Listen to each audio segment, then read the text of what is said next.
Arjun Dang, who's the CEO of the Dance Lab. Mr. Dang, thank you so much for joining us on this broadcast. And I want to begin by asking you, sir, tell me, how do you analyze and assess the preparedness that our country has in dealing with COVID-19? Yes, thank you for the question. So last night the news that has broken is that WHO has really sounded the alarm bells loud and clear by defining it as a pandemic.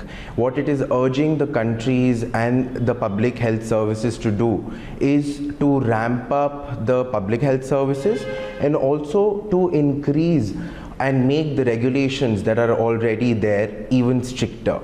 Talking about preparedness of the country and the government needs to be applauded with the very strict actions that it has taken in the past week.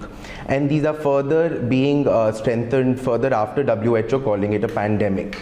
The recent travel bans and the suspension of visas that has been announced is definitely the need of the hour.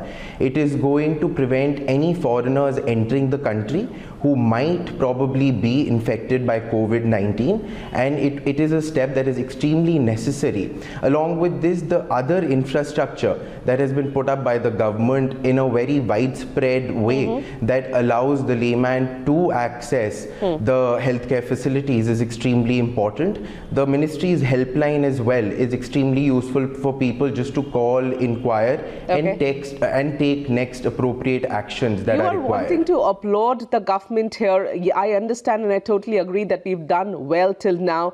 But Mr. Dang, tell me, if the situation, the problem that is existing in certain pockets of the country, if it spreads to smaller towns where the infrastructure, the health infrastructure is very, very poor, and it spreads amongst the poor, don't you think it's almost about to get out of hand?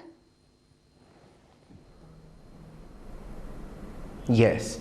So that is a probability that might happen in the future, but all that we can do right now is put our best foot forward with precautions, preventions, and also a social responsibility that the citizens of the country have to have right now. And the usual things that have been told again and again, such as respiratory etiquette, hand hygiene, and more importantly, if you have a cold or a cough, then stay at home, don't go to work, or if you have to go out, then wear a mask. Avoid any kind of travel that is absolutely necessary, and things like these are going to help it from reaching the level that you are mentioning right now. Right. It's easier said than done. Mr. Dang, thank you so much for joining us on the broadcast and sharing your views on the story.